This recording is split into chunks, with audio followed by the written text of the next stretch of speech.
A relação entre a obra de arte e o seu fruidor é o tema de investigação da teoria estético-recepcional de Hans Robert Jauss. Para o crítico alemão, a assimilação de um objeto artístico solicita a análise de sua recepção, na qual são considerados aspectos individuais e históricos. Individuais, porque a assimilação de uma obra de arte é dependente do sistema de referências adquirido por meio do saber prévio sobre gênero, forma e a temática de obras conhecidas. Históricos, pois ao se considerar o efeito de uma determinada obra e ampliação de significados no decorrer do tempo, avalia-se a importância e o interesse assumido por fruidores de diferentes épocas, sendo possível vislumbrar as razões pelas quais determinados trabalhos são consagrados pela crítica. À luz das formulações de Jauss, este artigo pretende trazer considerações sobre o juízo lançado pela historiografia da modernidade arquitetônica e urbanística acerca de 3 territórios universitários, a saber, a Universidade de Buenos Aires, a Universidade Central da Venezuela e a Universidade Nacional Autônoma do México. Como tais planos urbanísticos contribuíram para afirmar singularidades identitárias, ainda que as obras recorram a preceitos do funcionalismo, sobretudo europeu.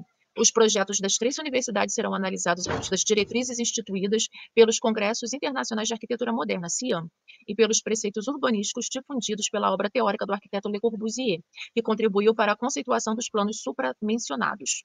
A Universidade de Buenos Aires é a maior instituição de educação superior da Argentina.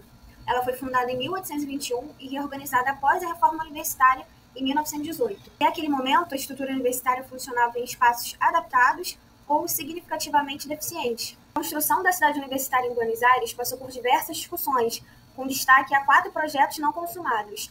Na imagem, podemos ver em vermelho a localização sugerida por Le Corbusier, em verde pelo Grupo Austral, em azul pela Sociedade Central dos Arquitetos, e em amarelo a atual cidade universitária de Buenos Aires, elaborada por Francisco Rossi e sua equipe, posteriormente substituída por Eduardo Catalano e a sua equipe. Depois de sua passagem por Buenos Aires, Le Corbusier, pela solicitação do próprio governo argentino, desenvolveu um plano diretor que incluía uma grande cidade universitária. O projeto da cidade universitária foi dividido em zonas funcionais, com separações e circulações hierarquizadas. Foram previstas também instalações de institutos, edifícios residenciais e um centro de convivência, funcionando como um polo cultural atrativo.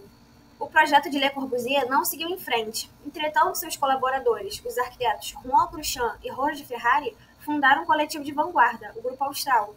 O grupo deu continuidade aos anseios de projeto para a cidade universitária, defendendo sua implantação em outra área, que, segundo eles, teria mais vitalidade, dinamicidade e integração. Para o grupo, a localização da cidade universitária deveria se encontrar na cabeça da cidade, em um aterro em formato trapezoidal, no qual, ao norte, seriam implantados os edifícios de uso público, ao sul, os edifícios universitários, e na porção central, interligando as zonas, a biblioteca geral e o auditório.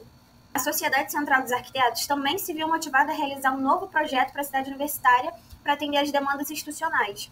O projeto localizava-se às margens do Rio da Prata. As edificações se dão em torno de um pátio central, inspirado no projeto da Universidade da Virgínia, de Thomas Jefferson. Esse projeto foi dividido em 3 setores: o Centro Médico, Centro de Pesquisa na área das exatas e atividades administrativas, culturais e setor de humanidades. A proposta também não teve seguimento e hoje o espaço abriga o Aeroparque de Buenos Aires. Nas décadas de 1940 e 50, as universidades sofreram ataques devido à crise política, adiando os projetos para a implantação da cidade universitária. Somente em 1958 foi aberto um concurso de ideias para a cidade universitária, vencido pelos arquitetos Francisco Rossi, Raul Rossi, Hélio Vivaldi, Henrique Massarotti, Florencio Alvo e Alberto Trozoli. Sob a alegação de inadequação funcional, o projeto foi descartado e os trabalhos paralisados, sendo construídos somente o pavilhão 1 e o pavilhão industrial. Com a quebra de contrato, assumem os arquitetos Eduardo Catalano, Horácio Caminos, Eduardo Sacristi, Carlos Picarel e Frederico Camba. Esse novo projeto contou com a distribuição em 4 setores. Anteriormente, o projeto passou por ajuste até o seu projeto final. A primeira etapa executiva do Plano Maior, que incluía a construção dos 4 grandes pavilhões, foi interrompida pelo golpe militar em 1976 na Argentina, constituindo-se apenas os pavilhões 3 e 4 e a parte do complexo desportivo. Universidade Central da Venezuela, UCV. A UCV é a maior instituição de ensino superior do país e foi criada no período colonial, por ordem do Decreto Real do Rei Espanhol Felipe V, em 22 de dezembro de 1721. Na época, sob tutela do monarca e do sumo pontífice, foi chamada de Universidade Real e Pontifícia de Caracas. Funcionou inicialmente no Seminário Santa Rosa, depois se mudou para o Convento de São Francisco, onde eram ministradas as disciplinas dos cursos de Medicina, Filosofia, Teologia e Direito. Após a reforma do Estatuto Universitário, realizada por Simão Bolívar em 1827, recebeu o nome de Universidade Central da Venezuela. Até o início da década de 1940, a universidade funcionou no centro da cidade de Caracas. Devido ao seu crescimento, em 1943, a UCV começou a ser transferida para a periferia da cidade, ocupando o terreno da antiga Fazenda Ibarra, escolhido em decorrência da sua extensão, orientação, variação de níveis topográficos, proximidade do centro e de outros equipamentos culturais, como o Parque Los Caobos, a Escola de Engenharia e o Museu de Belas Artes e Ciências Naturais, criando uma área com potencial cultural. O interesse em modernizar a capital e a riqueza advinda da atividade petrolífera favoreceram a realização de uma série de obras. O arquiteto Carlos Raul Villanueva recebeu a tarefa de projetar uma nova cidade universitária, elaborando, na avaliação de Juan Pérez Hernandes, uma divisão orgânica do território entre as seguintes funções: trabalhar, cultivar o corpo, cultivar o espírito, habitar, serviços, anexos e gerar renda. A disposição dos edifícios e o traçado urbano foi modificado ao longo dos anos. Villanueva privilegiou a permeabilidade dos prédios, desenhou caminhos entre eles que pudessem ser percorridos a pé, dispôs pelo campus extensos jardins, criou vias que conectassem a cidade universitária ao tecido urbano, ao centro de Caracas. A Universidade Nacional Autônoma do México, outrora a Universidade Real do México, é a maior instituição pública do país. Fundada em 1553, ocupava ainda no século XVIII diversos espaços no centro histórico da capital mexicana. Somente em 1940, a criação de uma cidade universitária ganhou força, com a aprovação da Lei sobre Fundação e Construção da Cidade Universitária. Nesse momento, o México vivia o milagre mexicano, com uma expansão econômica anual superior a 6% e uma explosão demográfica, que combinados trouxeram fortes consequências para a vida universitária. Na ótica do arquiteto Carlos Lazo, a interdisciplinaridade gerada pelo convívio entre as grandes áreas seria capaz de incentivar a produção científica, posto que a interação entre as unidades de ensino e pesquisa seria a condição fundamental para a construção de um sentido crítico e reflexivo. Em 1943, foi selecionado o local de implantação da cidade universitária. Localizado ao sul da cidade do México, os terrenos da região conhecida como El Pedregal eram ocupados por algumas famílias, motivando a criação de um decreto presidencial de expropriação dessas terras, que somavam 723 hectares entre áreas de cultivo e zona pedregosa. Para além da questão fundiária, a implantação da UNAM em uma zona coberta de lava, das antigas erupções do vulcão Chital, apresentava dificuldades adicionais, em função do prazo político que tornou premente a rápida elaboração dos projetos e execução das obras. A inauguração ocorreu em novembro de 1952, ainda que boa parte de suas instalações não estava em funcionamento. A elaboração do projeto motivou a criação do concurso organizado pela Comissão Construtora da Cidade Universitária, que mobilizou a Escola Nacional de Arquitetura, a ENA, a promoção de um concurso interno que selecionou a ideia preliminar dos estudantes Teodoro González de León, Armando Franco e Henrique Molinari. O projeto definitivo contou com cerca de 70 arquitetos sob a direção dos professores Mário Paine e Henrique Demorado. O partido das primeiras propostas para a implantação da cidade universitária se baseou em um traçado que mantivesse a rua periférica com acesso para carros, emoldurando o conjunto. Nesse raciocínio, para manter a irregularidade das condições naturais impostas pelo terreno, as soluções apresentadas procuraram 1. Integrar as diferentes regiões do terreno, abrigando as instituições dos polos distintos. 2. Criar avenida circundante e periférica para garantir o acesso a carros em todos os polos. 3. Formalizar os locais de implantação dos edifícios sobre a topografia pré-existente. E 4. Promover a livre intercomunicação, garantindo a interdisciplinaridade e comunicação entre as zonas, que foram subdivididas entre escolar, habitações, serviços gerais e centro cívico. A plaza ortogonal constitui o principal elemento de ordenação do conjunto arquitetônico e urbanístico, inspirando-se na espacialidade dos conjuntos urbanos pré-hispânicos, como a Calçada de los Moritos de Teotihuacan. A principal evidência dessa presença se dá nas extensas escadarias, anfiteatros, rampas e arrimos, com a utilização da rocha magmática lavrada no próprio local. Além das rampas e escadarias de pedras vulcânicas, os desníveis são vencidos por meio de pontes. Conforme a menção anterior, o plano da cidade universitária foi elaborado em março de 47, por discentes da ENA, que fizeram parte de um concurso em parceria com Mário Paine e Henrique Demorado. Posteriormente, os professores e alunos se envolveram em projetos de cada edifício isoladamente, enquanto Paine os orquestrava e definia as zonas e sistemas de acessos periféricos. Em março de 1947, em maio de 1949, a dimensão do campus foi reduzida, bem como os espaços entre as diferentes escolas. Além disso, o sistema viário mudou drasticamente, excluindo as vias cruzadas e adotando um traçado livre. Em junho de 1950, foi definido um conjunto desportivo, e houve uma lapidação aos acessos veiculares. Em junho de 1951, os projetos de todos os edifícios já estavam prontos. A interlocução entre reitoria, setor administrativo e museu também se tornou mais factível e os acessos de pedestres ganharam mais atenção, garantindo proteção por meio de coberturas e acessibilidade facilitada com caminhos separados dos veículos. Segundo a Carta de Atenas, elaborada a partir das discussões do Quarto Encontro CIE em 1933, o urbanismo deve proporcionar plenas condições para o cumprimento de 4 funções principais: habitar, trabalhar, recrear e circular. Na versão da carta redigida por Le Corbusier, o arquiteto é responsável por prever tudo o que for necessário ao funcionamento racional das cidades. Levando em conta os preceitos, podemos identificar diferentes abordagens entre os planos desenhados para a UBA, o CV e o NAM. No caso da UBA, os primeiros planos urbanísticos elaborados ao final da década de 1930 colocaram em contraponto 2 ideários, o urbanismo científico e o reformismo.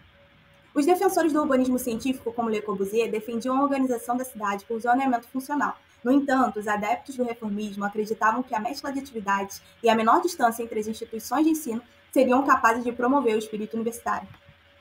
No projeto elaborado pela SCA, a identificação com a tradição estadunidense de campus universitário propõe a fusão dos ambientes rural e urbano, sendo assim possível vislumbrar a correlação com diversos exemplos daquele país. No início de 1960, a proposição dos dois projetos coloca em discussão a crítica ao zoneamento funcional defendido por Le Corbusier e seus seguidores. A tal hipótese se sustenta na medida em que o projeto de Francisco Rossi, também a versão concebida por Eduardo Catalano, propõe uma mescla de atividades e uma relação de escala totalmente diferente do modelo defendido pelo urbanismo funcionalista, visando a setorização. Em relação à concepção proposta por Carlos Raul Villanueva para o UCV, é possível reconhecer que um certo alinhamento com os preceitos manifestos na Carta de Atenas. Os caminhos de pedestres são independentes de circulação de veículos e estabelecem traçados por vezes sinuosos e por vezes retilíneos. Os percursos atravessam terra dos edifícios e locais tratados paisagisticamente, passando por obras de arte. Estas estão presentes em todo o campus, também conhecida como a Cidade das Artes. O projeto da UCV reflete o pensamento de uma época no que diz respeito à arquitetura e ao urbanismo. O plano surge numa cidade que pretende vender ao mundo a sua imagem de capital cosmopolita. Para realizar tal empreendimento, a escolha de Carlos Raul Villanueva não foi acidental, uma vez que o desenho da cidade universitária sintetiza os princípios do racionalismo formal, considerando a forma o resultado lógico do problema bem formulado, equilibrado, ordenado e sem resíduos. O projeto urbanístico da cidade universitária, UNAM, aplica muitos axiomas defendidos pela Carta de Atenas. Em consonância com o ideário corbusiano, valoriza a reconquista do espaço pelo pedestre, a liberdade de acesso ao conjunto, os caminhos facilitados entre os institutos e zonas, os desníveis, a pavimentação, a materialidade, a orientação de volumes e as estruturas e a integralização plástica. A arquitetura e o urbanismo exercem um papel fundamental para a construção de narrativas, posto que sua recepção, no sentido cunhado por Hans Robert Jauss, destaca as particularidades que lhes garantem algum reconhecimento. Nosso recorte tem como parâmetros o ano de 37, data do Plano Diretor de Buenos Aires, e 62, quando é concebida a versão de catalano para a Universidade de Buenos Aires. Não há qualquer menção sobre a América Latina nas primeiras publicações assinadas por Hitchcock, Pevsner e Gideon. Por iniciativa do MoMA, Goodwin e Kidder Smith empreenderam viagem para organizar a Mostra Brasil Builds, cujo catálogo é considerado um dos primeiros manuais sobre a arquitetura moderna brasileira. Na primeira edição de História da Arquitetura Moderna, Zero expressou considerações sobre a produção latino-americana para assinalar a crise do racionalismo. Pevsner teceu considerações sobre a região na quinta edição de Breve História da Arquitetura Europeia, estabelecendo conexões entre a extravagância da arquitetura brasileira com a fase expressionista de Le Corbusier. Del Real assinala que coube aos críticos inaugurar um olhar depreciativo da arquitetura latino-americana, entendida como mera transposição de preceitos e ou marcada por uma certa irracionalidade. Nem mesmo a UNAM constitui um contraponto ao formalismo brasileiro, sendo considerada a expressão de um nacionalismo folclórico. Zev e Pevsner, de acordo com as autoras, propõem uma visão distorcida que não compreende a diversidade da região. Por um lado, desconsideram suas especificidades culturais. Por outro, produzem uma simplificação pautada em certos exemplos quase sempre brasileiros. Em História da Arquitetura Moderna, Benévolo destaca Brasília, defendendo uma certa desconexão entre o conjunto arquitetônico com a escala urbana. Benévolo lança uma advertência, segundo a qual não apenas o futuro da cidade, mas o da própria arquitetura latino-americana estariam ameaçados. O interesse suscitado por Brasília pode ser aferido na quarta edição de Espaço, Tempo e Arquitetura, de Gideon. A mostra e o catálogo Latin American Architecture Since 1945 constituem uma oportunidade para reverter esse quadro. Apesar de não empreender uma análise desta produção correlacionada a um painel mais abrangente, Hitchcock acabou por motivar a inserção de um capítulo sobre a região nas publicações posteriores. Em 1955, ainda não havia sido definido o local de implantação da cidade universitária da UBA. Tal fato constitui uma justificativa para a não inclusão dos projetos na mostra e no catálogo. De acordo com Hitchcock, o florescimento da arquitetura moderna nesta região não era ignorado pela historiografia. Tal avaliação, entretanto, não corresponde aos relatos dessa produção nos compêndios lançados até o final dos anos 50. Ao estabelecer comparações entre a UCV e a UNAM, Hitchcock sustenta que a inserção de trabalhos artísticos constitui um elemento fundamental para a excelência dos resultados. Mas essa questão, muitas vezes analisada sob a ótica da integração ou síntese das artes, poderá ser o tema de um futuro estudo. Por ora, agradecemos a atenção de todos.